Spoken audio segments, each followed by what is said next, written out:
네, 벼랑 끝입니다. 기사 보시죠. 비명행사 반발 확산, 벼랑 끝 몰린 이재명 리더십입니다. 아까 저희 얘기 중에 살짝 나왔습니다. 이재명 대표의 리더십에 지금 이 문제가 제기가 되고 있다라는 얘기가 있었죠. 다음 기사도 좀 마저 이어서 보죠. 비명행사의 심판론 묻혔다. 12년 만에 야엄습한 50일의 저주입니다. 네, 50일의 저주. 이게 대체 무슨 얘기냐 싶을 수 있어요. 이걸 좀 보겠습니다. 참패 2012년 총선 전과 데칼코마니다라는 얘기가 나옵니다. 맹탕 심판론, 쇄신 매명 공천 갈등. 앞서가던 지지율도 여당의 역전을 당했던 그때 2012년에 이랬었다. 근데 그때랑 좀 비슷하다라는 얘기가 나오고 있어요. 네. 근데 그렇다고 하면 대체 2012년 총선 때 어땠다는 것이냐? 2012년 총선 결과를 좀 같이 볼까요? 19대 총선 결과입니다. 그때 빨간색이 새누리당이고요. 지금 국민의힘의 전신이죠. 새누리당이 152석, 과반 의석을 확보했습니다. 그리고 그 당시 민주통합당, 지금 더불어민주당의 전신 민주통합당이 127석, 통합진보당 13, 자유선진당 5, 무소속 3석이었습니다. 그 당시에 지금 이 MB 정부 때죠. 그때 정권심판론이 불고 있었음에도 불구하고 새누리당이 과반 의석을 획득했던 그때와 지금이 크게 다르지 않다라는 얘기가 나옵니다. 장 변호사님.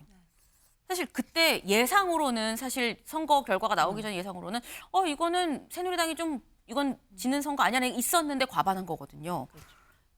여기서 말하는 50일의 저주라고 좀 표현을 했는데 50일의 저주가 재현되는 거 아니냐는 우려 어떻게 보십니까?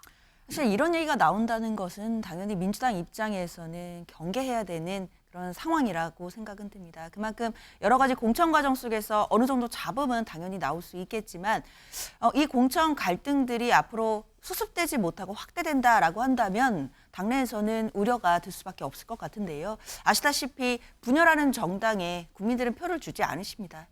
그 이야기들을 그 지도부와 그리고 당내 구성원들 모두가 알고 있기 때문에요. 특히 현역 의원 모두 다 지금 여러 가지 목소리를 내고 있지만 결국 이 총선에서 단합하는 모습으로 민주당이 승리해야 된다라는 부분에 대해서 의원 모두가 공감대가 있을 거라고 생각이 듭니다. 그렇기 때문에 이 과정들을 잘 극복해 나가야 된다라는 생각은 드는데요. 네. 다만 저는 한 가지 아쉬운 것은 이 모든 공천 과정에서 나오는 갈등이나 잡음들이 너무 계파 갈등 하나로만 치환되는 것 같다라는 지점입니다. 그 부분은 좀 우려해야 될 것 같은데요. 왜냐하면 사실 지역구마다 다 특색들이 있고 또 복합적인 요소에서 갈등들이나 잡음들이 나오고 있는 상황입니다. 그런데 그것을 단 하나의 이유, 그러니까 친명 대 비명 간의 어떤 계파 갈등 때문에 이 모든 갈등들이 있다라고 설명하기에는 부족한 정말 복합적인 현상들이 있거든요.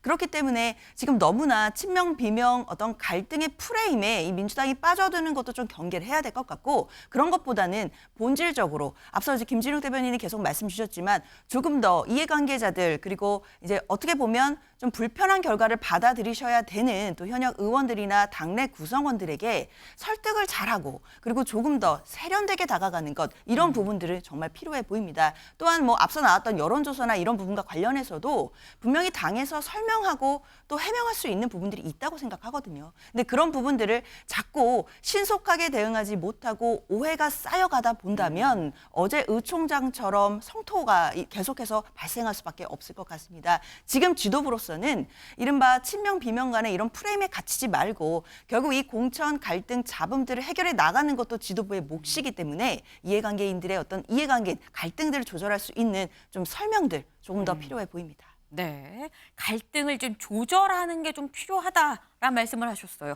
김진욱 대변인님. 예, 지금 장현주 변호사님 말씀에 짧게 한마디만 더 첨언을 하면 지금 이 경선에 대한 잡음은 굉장히 일시적인 겁니다. 이것이 이번 선거 50일 남은 선거 전체를 저는 좌지우지한다고 생각하지 않아요. 네. 지금 이번 선거가 어떤 선거로 구도가 잡힐 거냐 하는 부분은 사실 아직 정해지지 않았습니다. 이 선거 전체를 꿰뚫는 하나의 관통하는 네. 이 선거 구도는 이제부터 만들어가면 되는 거거든요. 그래서 지금 50일 만에 50일 남은 이 기간 동안에 저주가 걸렸다 이렇게 저는 보지 않고요. 지금 이 공천 과정이 순조롭게 빨리 끝나고 나고 나면 그러면 이번 이 4월 10일 총선에 대한 전체적인 방향성이 다시 한번 잡히는 계기가 만들어질 것으로 보고 있습니다. 선거 때 되면 의례적으로 치르는 홍역 같은 거다. 요 홍역을 다만 오래 앓지 말고 좀 빨리 짧은 기간에 하고 넘어가는 게 중요하다라는 말씀을 지금 하셨습니다. 지금 말씀처럼 50일의 저주라고 했습니다만 오늘 D-48일입니다. 50일이 채 남지 않았습니다. 그럼 앞으로 48일 동안 어떻게 해야 되는 거냐라는 거죠. 어떻게? 이철희 전 수석이 이렇게 얘기했거든요. 들어보고 오실까요? 지금 만약에 제가 민주당에게 중심을 가지고 만약에 충고를 한다 그러면 예. 이 판을 뒤집으려면 어떻게 해야 되냐. 반전 다시 카드. 반전시키려면 어떻게 되냐. 이재명 당대표가 총선 불출마하면 돼요. 총선 불출마? 당대표는 뭐 이미 다 끝나가는 거니까 지금만 내려놓는 게 뭐 의미가 있겠습니까? 공천 다 하고 있는데. 아니 근데 이재명 대표가 내려놓겠습니까? 불출마가 가능할까요? 가능하면 제가 이렇게 얘기하겠습니까? 네. 지금 얘기가 이재명 대표가 불출마하지 않으면 판을 엎을 수가 없다라고 얘기를 했습니다. 근데 그러면서도 또 할 것 같으면 내가 이렇게 얘기를 하겠습니까라고 얘기를 하기도 했어요. 근데 요 며칠 전에 최재성 전 수석이 또 이런 글을 올렸었죠. 뭐라고 올렸느냐. 사무총장을 비롯한 핵심들은 불출마로 헌신하고라고 얘기를 했어요. 이철희 전 수석은 이재명 대표가 불출마고 최재성 전 수석은 사무총장을 비롯한 핵심들이 좀 불출마로 헌신을 해야 된다라고 또 이렇게 얘기를 했습니다. 판을 지금의 흐름을 끊어주려면 뭔가 불출마 선언이 필요하다라는 거예요. 여기서 제가 OX로 질문을 좀 던져보겠습니다. 먼저 이재명 대표 불출마 한다. 하나 둘 셋. 네, 전원 아니다라고 꽂아주셨어요. 전원 아니다. 네, 김철현 의원님 아니다. 일단은 뭐 우리가 알다시피 그 이재명 대표가 안고 있는 사법 리스크가 워낙 크거든요. 네. 국회의원 그 불체포 특권을 포기할 일이 좀 없어 보이고요. 두 번째는 본인이 그 뭐 어쨌든 보면은 이번 그 이 총선을 통해서 본인이 구상하고 있는 게 여러 가지가 있거든요. 네. 그래서 보면 이번에 보면 총선에서 반드시 이겨야 된다는 생각을 하지 않는 것 같아요. 원래는 151석을 얘기했다 지금은 1당만 된다는 식으로 계속적으로 목표 의석수를 떨어뜨리고 있는 상황이거든요. 그래서 저는 저게 조금 잘못된 정부적 아마 이 보고를 받은 것 같아요 보면.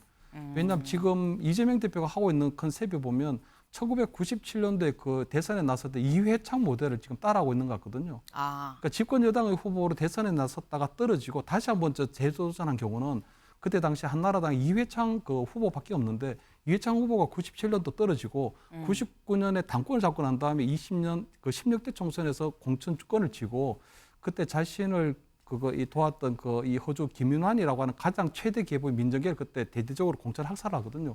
그래서 그대로 지금 이회창 때처럼 지금 이재명 대표가 후보 그대로 흉내내고 있는 것 같아서 지금 또 그런 상황입니다. 이재명 대표가 총선에서 최대한 많은 의석을 확보하는 대승이 목표가 아니라 순혈만 좀 남기는 그런 물갈이를 택한 거 아니겠느냐라는 말씀을 지금 하셨어요. 근데 여기에 대해서는 뭐 OX 여부를 떠나서 김진욱 대변인님 어떻게 보십니까? 이런 지적.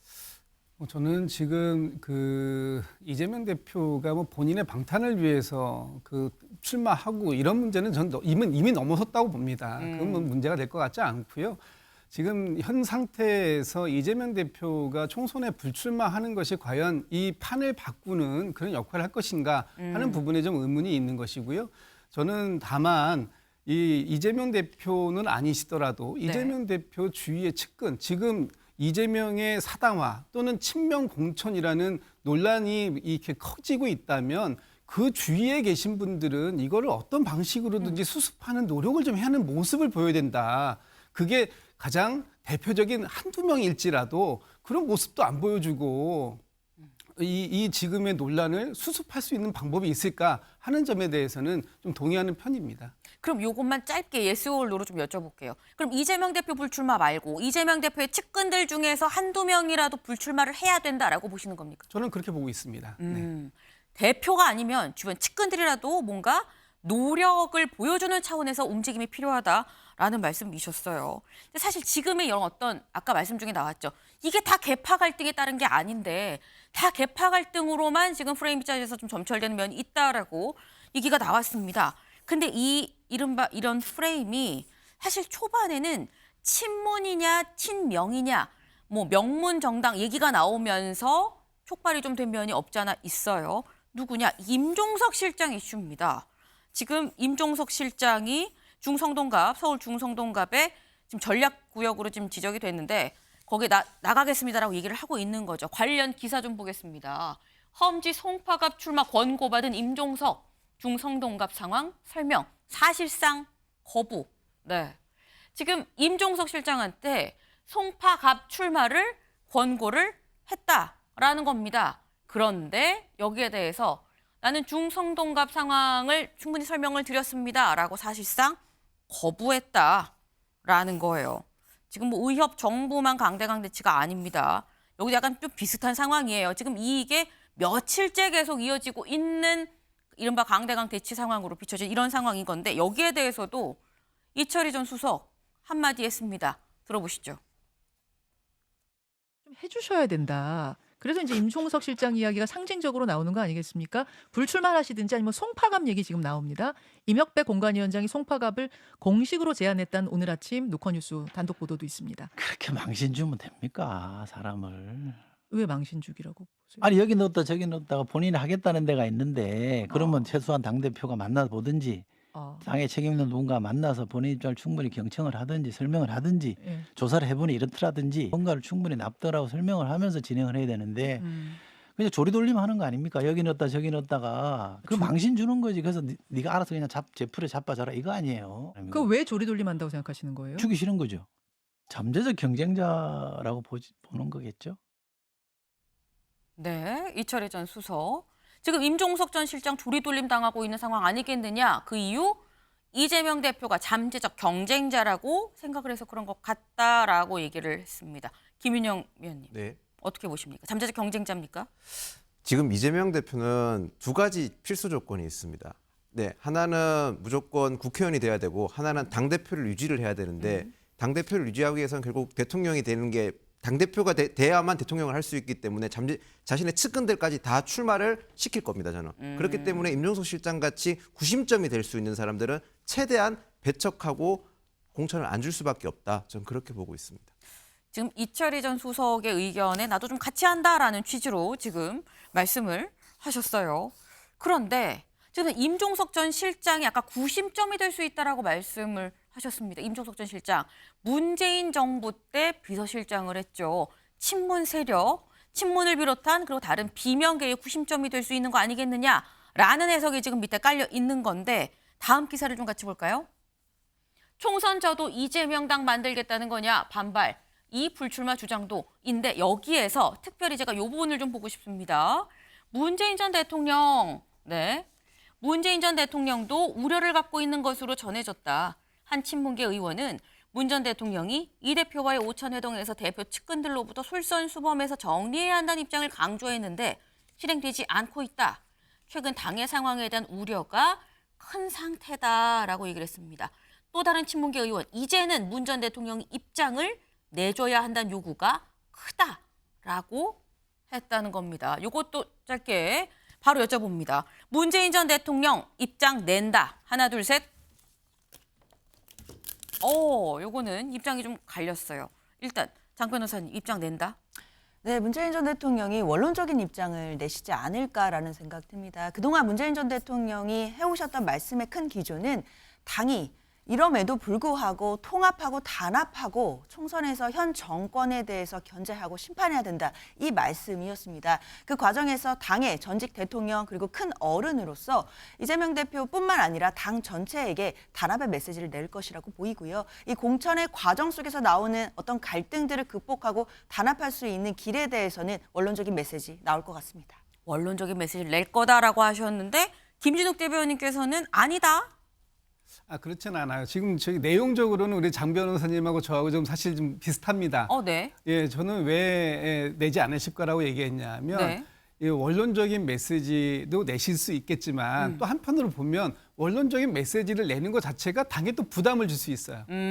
오히려 명문 정당을 이미 강조한 와중이기 때문에 더 이상 무슨 그 어떤 메시지를 덧붙여서 말씀하시는 게 의미가 이렇게 크게 있어 보이지는 않고요.